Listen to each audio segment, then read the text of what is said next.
Welcome to the ThunderCast, your martial athletics podcast produced by the fans, for the fans, with your hosts, Russ Livingood and KD Hugnall. We're bringing you the thundering word on the thundering herd each and every week, so keep it right here. The ThunderCast is on the loose.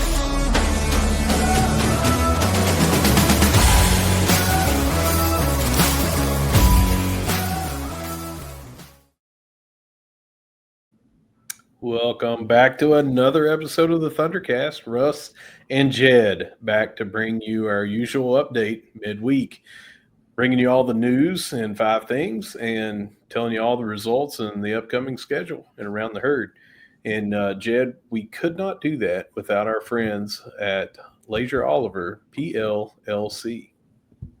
If you've been hurt in a wreck, call the law firm of Leasure Oliver PLLC. Found them at 304carwreck.com. All right, Jeb, before we get into this and start our 5 things, I want to remind everybody, if you're watching on YouTube, make sure you like, subscribe, whatever you need to do to get those notifications. And if you're listening on your favorite audio streaming platform, do the same over there. We're putting out during football season 4 episodes, sometimes a little bit more, but 4 episodes a week. And you want to make sure that you don't miss these. Sometimes they don't get posted on social media. People will message and say, hey, did I miss an episode? You'll never miss an episode if you get those notifications. Jed, a lot going on this week, and we're going to hop right into it with your company, Ignite.link, who makes it possible for us. And we got a little bonus this week, so it's actually 6 things. And now, here are at least 5 things every herd fan needs to know this week. As always, brought to you by Ignite.link, the Tri-State's premier IT management team. So, number 1, 4 men's soccer players make the all Sunbelt Conference team. Takahiro Fujita got first team.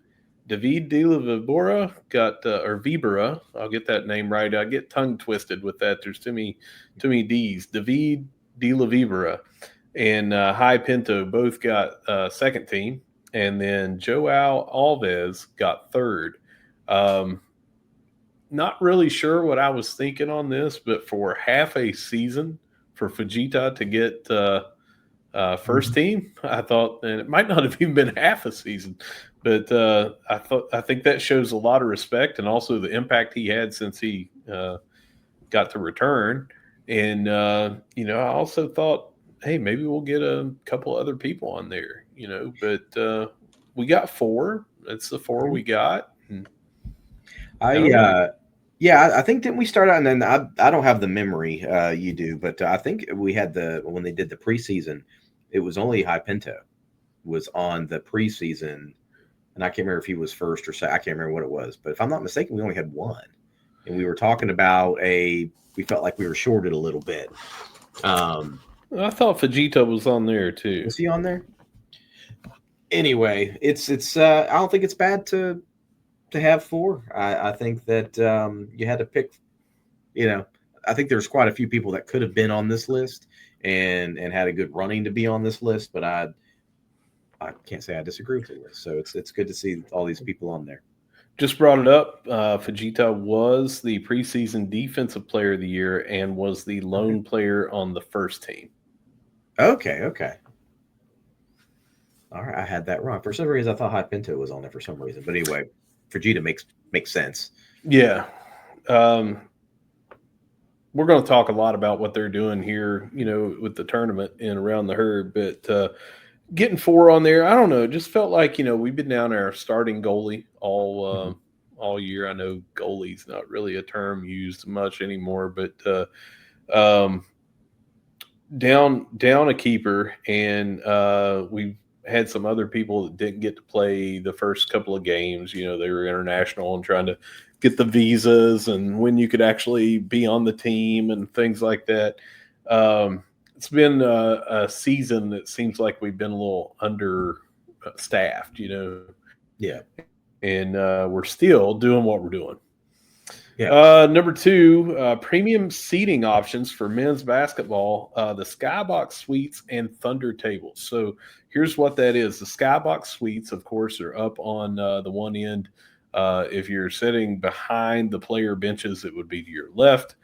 The Thunder tables would then be courtside at the ends. But the Sky Suites, those Sky boxes up there, it requires a $500 donation to the Big Green and then $375 for a seat.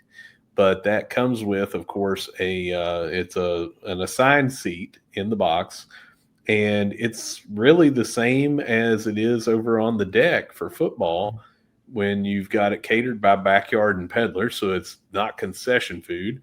And then you'll actually have that for all you can eat, all you can drink. Yeah, I think that's fantastic. I think the deck, as we could see so far this season, it's been pretty full. I mean, it's definitely been utilized, and this is it's been a fantastic addition. So having these additional options, especially having the Thunder tables and things like that, just is more opportunity for to raise money, of course, as we move into revenue sharing and all these things, ways to raise money, but also opportunities for fans to have options. And I think the deck, especially like for football, was such a killer thing. Why not move the similar kind of idea over to the basketball? I think it's fantastic. Yeah, so the Thunder tables, they're located on the east baseline. But cost is $500 per ticket. It includes an assigned seat, so you don't have to get there and say, I was wanting to sit there with so-and-so. You'll have the same seat all season. Includes in-seat wait service. A server will take your order and deliver the concessions directly to your seat. However, food and drink cost is not included in that. So one option you have is going to cost you $875 total, and you get the premium stuff that is included, and it'll be up the Sky Suites and ones that are courtside down there. Both of these assigned seats will cost $500 total, and you don't have to get up and go get it. They'll take your order, bring it to you, but you got to pay for it. So if you're looking for some premium options, we're giving them to you. If you are happy where you're at, this won't affect you. I saw when the deck came out, we had a bunch of people complaining about it that had no intentions of sitting. So if someone does want to do it and it benefits Marshall, we should be happy about it. And I applaud everyone for trying to think outside the box and utilize these spaces and try to bring in some more revenue. Absolutely. Number 3, baseball signing day. Jed, I'm going to just go over these positions, names, and stuff like that. We don't have a good breakdown of every single player. Outfielder, left-handed pitcher Aiden Gorman, 5'11", 175 out of Troy, Ohio.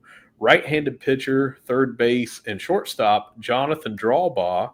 He's 5'11", 190 out of Camp Hill, Pennsylvania.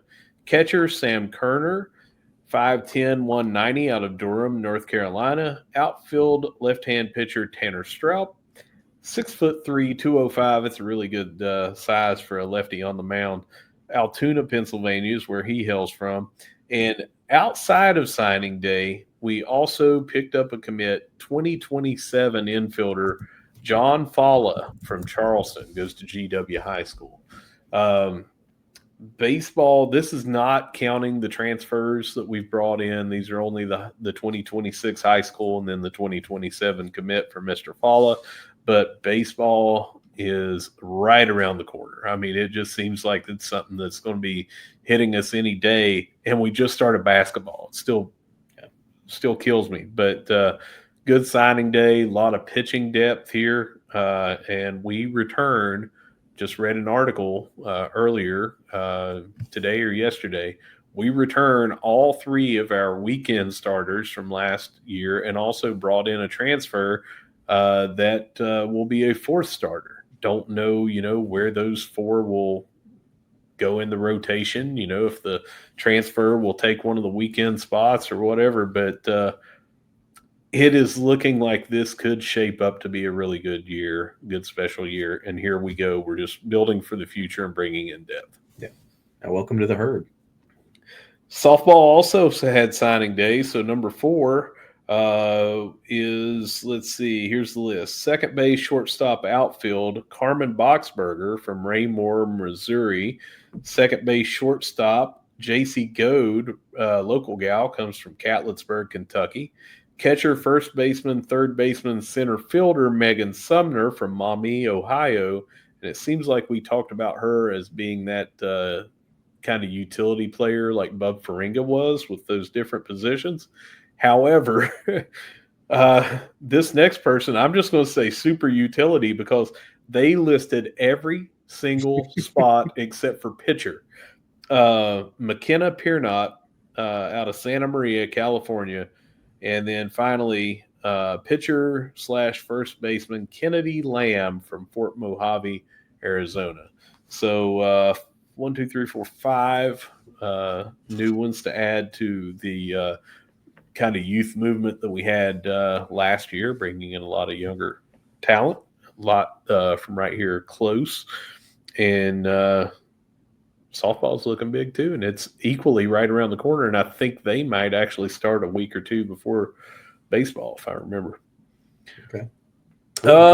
Number 5, the Big Green Tailgate for Georgia State. Anybody that's going down to Atlanta to watch the game this Saturday, Woods Chapel Barbecue right near the stadium. For anybody that has listened to the Getting to Know Georgia State episode that I recorded and posted a couple of days ago, that'll sound familiar. Those guys were talking that up and said, it's very, very friendly to opponents. You see a lot of game parties and pregame things, and here you go. There's a Big Green Tailgate right there. It's going to be 11:30 to 1:30, and again, that's like a block, maybe 2 blocks from the stadium, so a really good spot.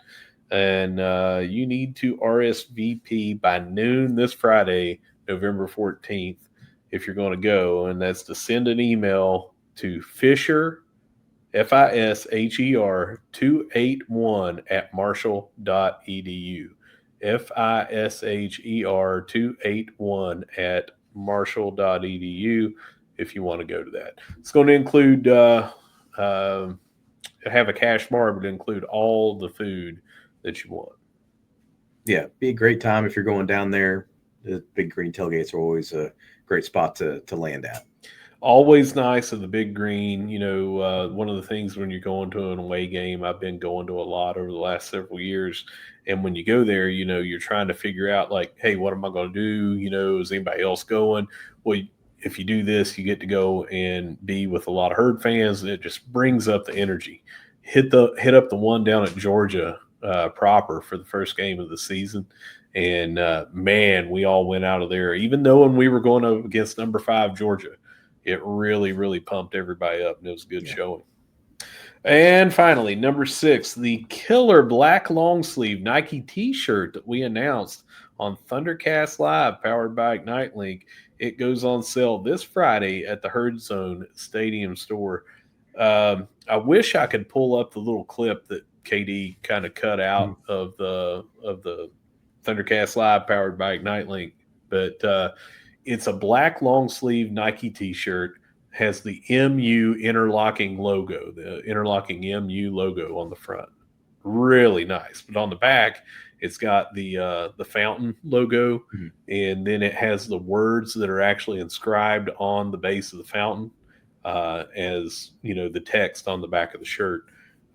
This is going to go toward the 75 family scholarship.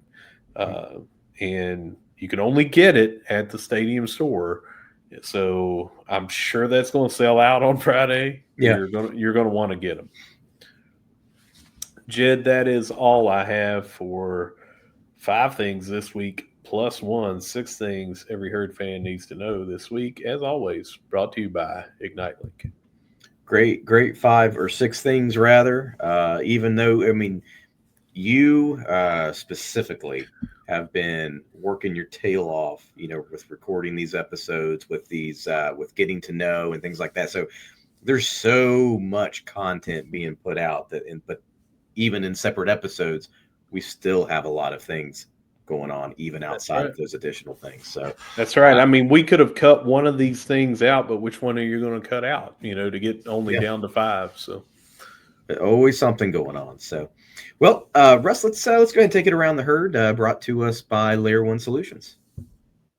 And now, Layer 1 Solutions, your experts in business connectivity infrastructure, takes you around the herd. We're going to lead off with volleyball. And they lost their first match to App State 3-0, but they bounced back the next day with a win 3-1 to clinch a spot in the SBC tournament. We'll go ahead and say that they now sit 15-12 overall and 7-7 in the Sun Belt, which is right now tied for 4th in the East Division. Mm-hmm. Yeah, and tied for 7th overall. I think it would be. There's only 3 teams in the West that have a better record. So right there in the middle, I mean, can't get any more in the middle for tied for 7th out of 14. And it seems like over the past several weeks, they've gotten better. Their record has gotten better and everything. So love to see them improve this weekend to get a little bit better of a ranking, move up over that tie, maybe get up over the team that's right in front of them or whatever. The higher you go, the higher your ranking in the tournament, the easier it is theoretically for you to make a run. Well, and I feel like that we were just talking about being in full swing of sports. And we're right in the thick of it and ready to go. But here we are at the end. They traveled to Southern Miss for the final 2 matches of the regular season, Thursday and Friday. So opportunity to notch a few more wins before heading into the Sun Belt tournament. That's right. All right. Well, jumping over into swim and dive, they have a multi-day meet at Miami, Ohio, next Wednesday through Saturday. So of course, on our not on the next 5 things, but on the 5 things after and around the herd, depending on how that goes, we'll provide you the updates on what went down. Yeah, by the time we record our next episode of this one, this version where we do 5 things around the herd, they will have 1 day in the books, but you still got 3 to 4 more days to go, so won't really have a whole lot to update on. But I'm not remembering this from before. I can't remember if we did this before, or there's not a whole lot of info on it. Maybe there's so many different teams, and we won't be swimming and diving each of those 4 days, 5 days, whatever. But it was interesting when I was doing that. I first looked and I was like, okay, we got that on Wednesday. And I'm like, heck, they listed on Thursday. Heck, they listed on Friday. When's this thing end? Right. So, but anyway, yeah, you're right. 2 weeks from now, we'll have the results of this. But it's a big event. Yeah. Well, we're going to swing on over to tennis here. Johanna Strom unfortunately lost in her first round matchup at the ITA Regionals on Friday. If I'm not mistaken, there were 32 athletes that were in that tournament on the singles, and she went up against the 5th ranked out of those 32. So not being upset in that, she was the lower ranked person and lost, but just making it to there. We talk about that all the time. Making it to these NCAA regionals is a big deal. So, she was one of 32 to make it in that region. And we've seen this in the past, and it's good to see our student athletes be able to get to that level and be competitive. Just unfortunate that she lost in that first round, but awesome that she was able to make it to that regional.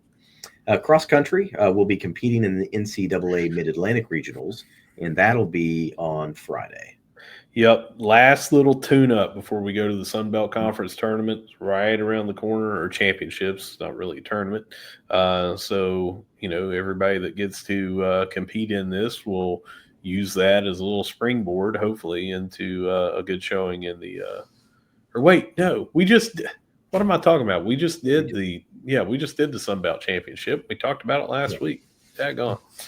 Well, so anyway, here's some people that hopefully will take the springboard from the tournament into this Into the regionals, and hopefully that's the only mistake I'll ever make on this show. It'll be the only one. Only one.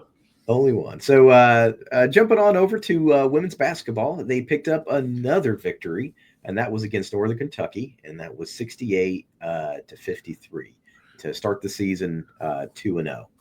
We'll go ahead and talk about the last game they played. They did go on the road to play against Indiana, and man, just came up short, 57-51. I was able to catch just a little bit of that game here and there, on my phone, and it didn't seem like they were at no point were they just getting dominated. I mean, it was they kept it close, just couldn't bring it home, and lost a close 57-51. Yeah, the run that we made in that was super, super impressive. And I want to go over that real quick here. Just going by quarters, we're down 9-6 and then 15-11. You think, man, that first half, 9-6. And then in the second quarter, we get outscored 15-11. So it's 24-17. You're thinking in that first half, it's like, no, you couple of possessions here, still or whatever, you're in it. Then we get outscored 19-13. And you're like, all right, they're pulling away a little bit.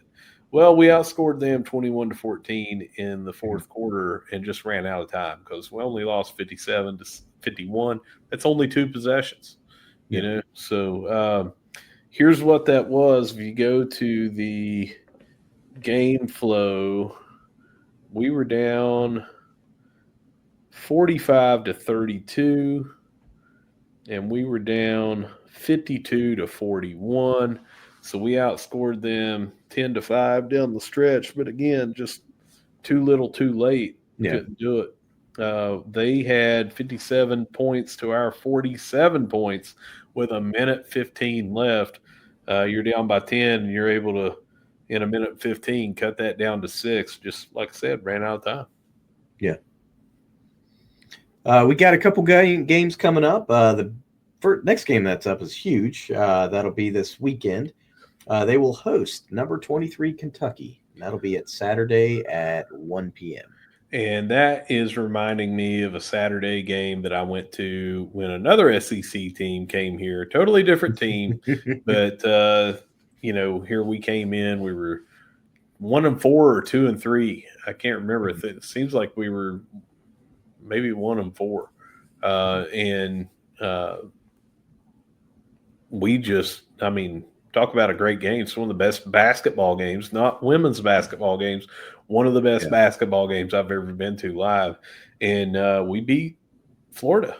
And again, that was Coach Kim Caldwell and her first year here. And that's the game that really turned the corner for them. And they went on an amazing run the rest of the regular season and then in the tournament. But we can do it here.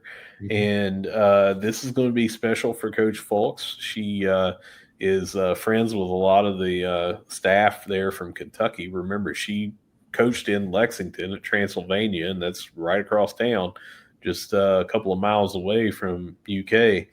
And that's going to be a big game. And I've already had people messaging me and say, hey, tickets, how do I get tickets and everything? There's still some on sale. They're going to cost you around $15, and that's something really cool to go do this Saturday. Head over and watch women's basketball. Absolutely. Then the next game after that will be on that'll be Tuesday, where they will be hosting Salem at 6 p.m. Yep. So a couple of opportunities to go see the Lady Herd play here over the next few days. Yeah, for sure. Well, keeping it with basketball, but on the men's side, they won their second straight road game to start the season. They beat Toledo 85-73 in a pretty dominant win. Yeah, lots of three-pointers here, lots of scoring off the bench in that game. And I have just been truly impressed, and so has, the ratings for the Herd.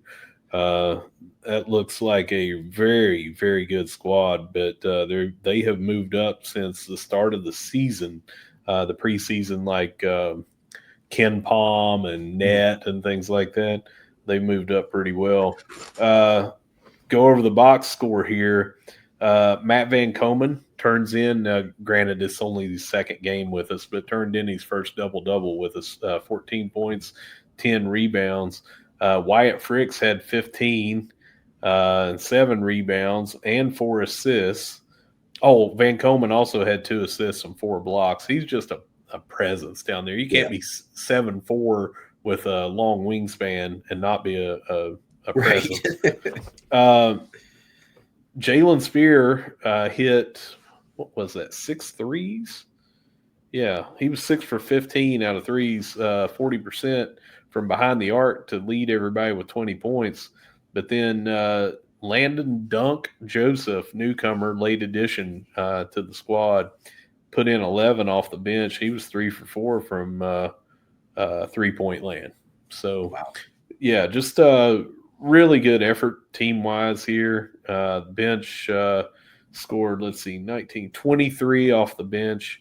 Overall, we were 15 of 37 for more than 40% from behind the arc. So we are shooting a lot of threes, and we are making a lot of threes. So I don't think any of us are complaining about that. That's right. We talked in the off season, man, when some of these transfers were being brought in at their shooting was above 40%. Some of them really above 40% from behind the arc. And we said, we're bringing in a lot of 3-point shooters. This could be really special. And of course, you're going to have some off nights and things like that. And we had one here. I said we were overall 15 to 37. Caleb Hollenbeck, which is usually one of our better 3-point shooters, was 0 for 4. And Spear was actually 6 for 14 from behind the arc, 6 for 15 overall. So even 6 for 14, that's 42.9%. Usually you're going to take that all day, every day. 14 is a lot for one guy to shoot in threes, but, if you drain 6 of them, I'll take it. Yeah, absolutely. Well, and you've got enough weapons out there that if someone is having an off night, just as we saw in this game, you had other people step up, and that happens when you have that kind of that diversity and being able to, if somebody's not having a good night, someone else comes in and can make up those points. It's you're going to do some good things. Their first home game as we record, so it's going to be come and gone by the time you hear this episode. But their first home game is tonight at 7, and that is against Elon. And then they'll travel to Virginia on Saturday at noon for a game on the ACC Network Plus. Yeah, it's just 6 p.m. right now, and I'm going to try to put this up tonight, but the game will be going on, so we'll have no updates on that. And finally, men's soccer handled Georgia State yet again, 3-1 in the quarterfinals of the Sun Belt tournament, and I thought they did a pretty daggone good job in that game.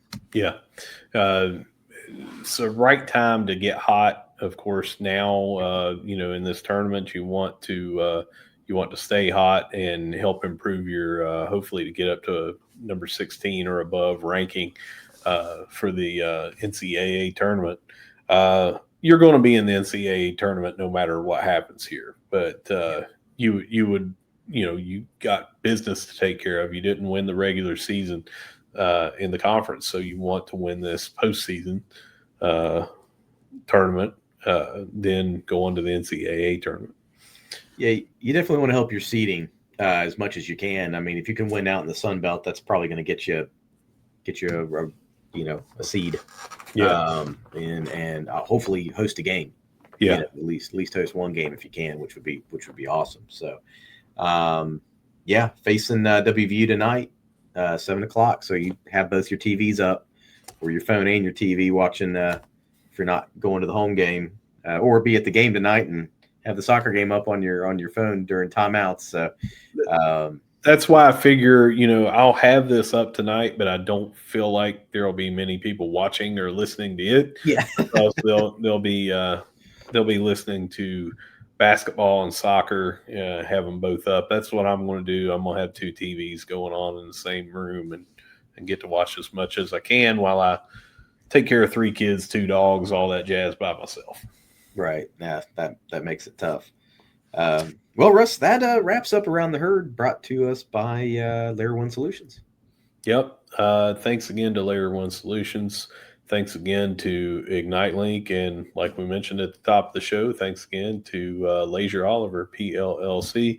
Without our sponsors, we don't have a show, and just keep them in mind when you need someone that has the services that they provide. Point them in this direction. Someone says, so-and-so got in a wreck. Tell them about 304carwreck.com, and so on and so on. Remember, I always say this, herd fans love to do business with herd fans. And I'm sitting here on another screen from a herd fan that has 2 of those businesses, Mr. Jed Horton. So please keep them in mind when you need business connectivity infrastructure and you need someone to manage your IT. All right, with that, Jed, I'm going to get out of here, and we're going to upload this for everybody. Best of luck to our teams playing tonight. And anyone, remember, if you're going down to Atlanta, make sure that you hit up that episode Getting to Know Georgia State, and make sure that you get with the Big Green to reserve your tailgate spot. And with that, I'm going to say, whether you see us at the Jack, whether you see us at the Joan, or whether you see us watching 2 TVs tonight, hopefully bringing home 2 victories, no matter where you see us, we're going to be saying, go herd. It's the ThunderCast, and we'll see you in a day or so.